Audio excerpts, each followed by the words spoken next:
Well, getting back into commissioned reviews, and it's funny sometimes when I get these, uh, they can be something that like, oh my God, I actually have a connection with that. And I cannot imagine the commissioner knew that. So in this case, we're going to be talking about The Man from Snowy River, a film from 1982 that I kind of grew up on.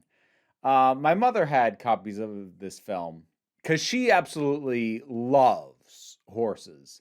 And it's a good movie for people who like horses a lot. And boy, it's hard to know how to review this because I've got so much nostalgia wrapped up. I haven't watched it in, gah, decade and a half at least, but I've still got a lot of memories tied up in this thing. And like I did remember almost all of it really, really well. So it had stuck in my head, but I am still bringing an adult and mature question mark sense of criticism to it, and that's new. I haven't done that for this film before, and it's hard to know if I am being overly critical because I'm trying to compensate for my nostalgia, or if I'm actually going gentle on it because of my nostalgia. I don't know. I can tell you that this was a really nice film to revisit.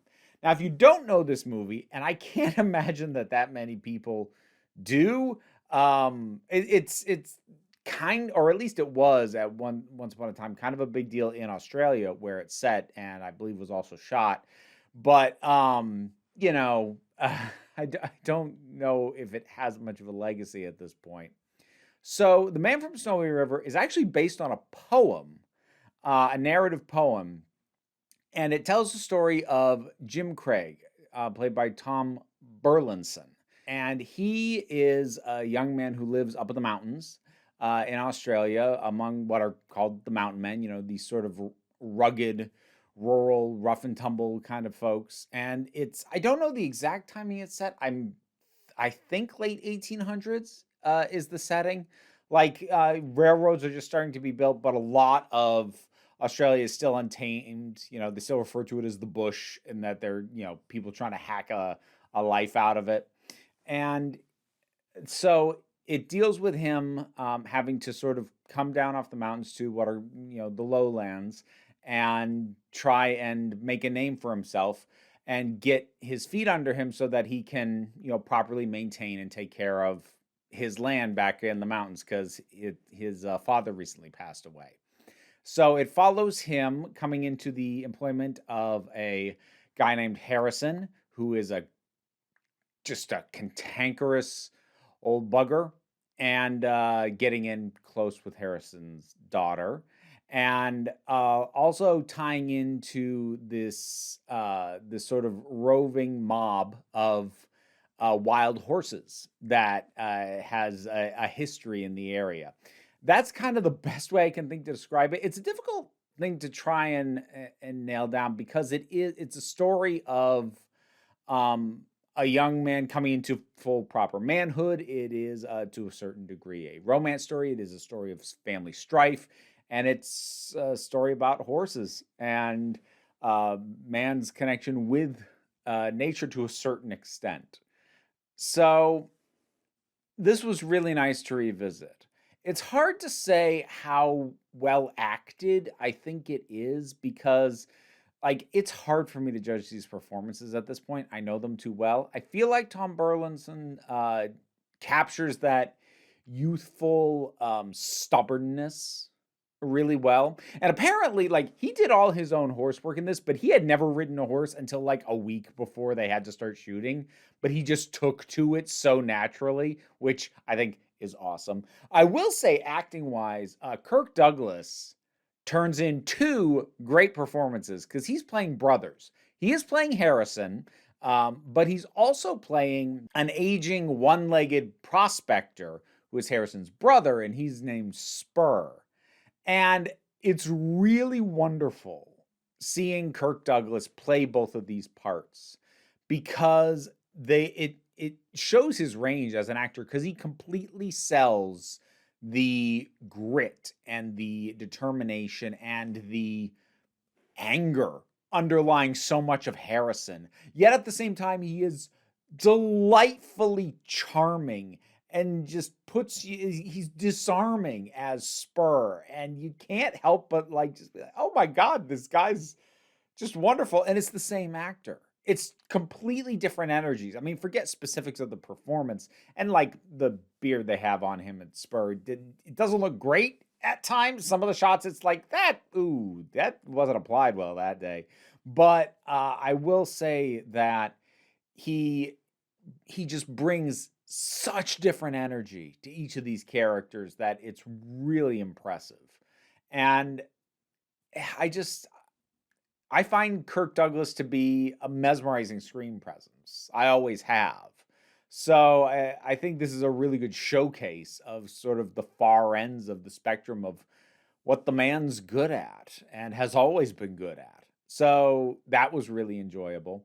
If I'm going to turn my critical eye on this, I would say that the editing is a little rough in a couple of ways. There's a couple of specific odd editing choices at a couple of points, but overall, I'd say the overall film doesn't have a great sense of flow.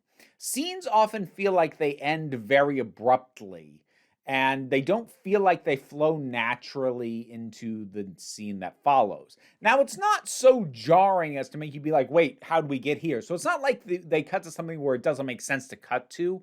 It's a little more fine detailed than that. It's just something about the granular, like the specific timing of when and how you chose to cut from this scene to that scene. Like maybe this should have been cut a few seconds or even like a line of dialogue sooner than it was, and maybe we should have come into this a little earlier. It's like it's fine tuning. So it's not like scenes are in an order where they don't make sense, but it doesn't flow great. It is clunky from scene to scene often. Not always, but often. That is, I would say, my main actual criticism or critique. There's a lot of delightful little touches in it. Music's good too. I like the music. Hearing the music that hit the nostalgia. Uh, that hit me on that really well. But there's a lot of neat little touches that help the characters, including some of the smaller side characters, feel more fleshed out than probably they have much right to be. So, like for instance, there's a scene later on where Jim Craig gets in a fight with these guys he's been working with who have been riding his ass. And he gets in a fight, and one of these guys he's fighting with like breaks a bottle and goes to go after Jim. And there's this guy in the bunk who sits bolts up in bed, grabs a gun, points it at the guy with the bottle, and says, "Hey, lose the bottle." And when the guy throws the bottle aside, the guy puts the gun back away and lays back down. Like he wasn't going to break up the fight. He just wanted to know it was going to be a fair fight and somebody wasn't going to have a weapon when the guy they were attacking didn't. I'm like, it's such a weird small thing, but like I love that. I love it to death, and it makes these relationships and these characters, I'm not going to say feel fully fleshed out. They're very much small side characters, but like that's more than I would have expected out of these characters, some of whom I don't think even get proper names, but I still feel like, hey, I get you. I suppose I should address the romance. So that's between Jim and Jessica, Harrison's daughter. They have decent enough chemistry. I think, as is often the case with these, it relies a bit on montage and time jumps to sort of intuit that they are building a little bit more of a rapport than you actually see happen. That said, the montage does actually do a decent focus on it, and they do bounce off each other well. They have decent chemistry, but I don't know. I think I'm always gonna feel like when characters who I'm gonna like check a calendar and like, you've only known each other for a few weeks, when one of them uses the word love to describe how they feel for the other. I'm always gonna do that, whether it's a movie from the 80s, movie from now, movie that is a pure romance, or just with a romantic subplot. that's just going to be a thing that I do. I do like Jessica as a character. She's very headstrong. She's very stubborn. And there is like a flat out a feminist angle to this. And I don't just mean like thematically. I mean, her aunt, who also lives on the estate, is an outright feminist, which is something Harrison complains about on a regular basis, which I don't know. I kind of like. I kind of like that that back and forth that they have, and just that aspect to the aunt character, and how you can see how Jessica basically being raised by her aunt had that sort of bled into her a little bit, and Harrison's frustration at having what in his mind is a disobedient daughter. It lends more credence to that dynamic in general than I think these sorts of things often have, where like, you know, the overprotective or the over-controlling father being like, oh, my disobedient daughter. But like, I feel just getting the relationships with Jessica's aunt, and seeing the aunt and Harrison clash, you get a better sense of where this is coming from, rather than just the characters are stuck in these standard molds.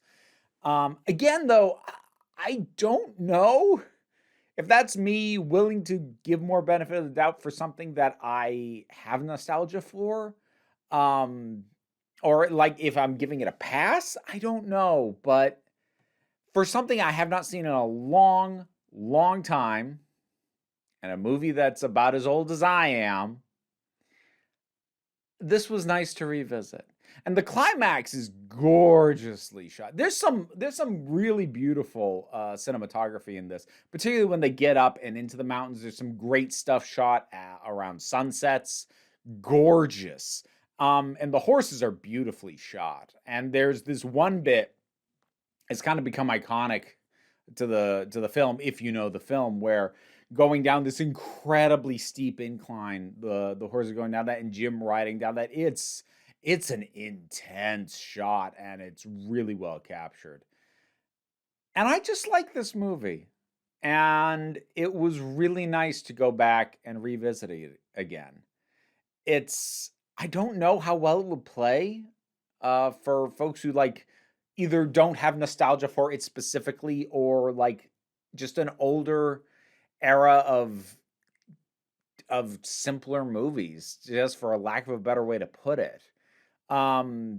It does feel of its time, not in the sense of having like dated 80s references, but just in the sense of it's a scale at which movies were more often made back in the 80s, whereas now they tend to either be tiny indies or massive huge tent poles.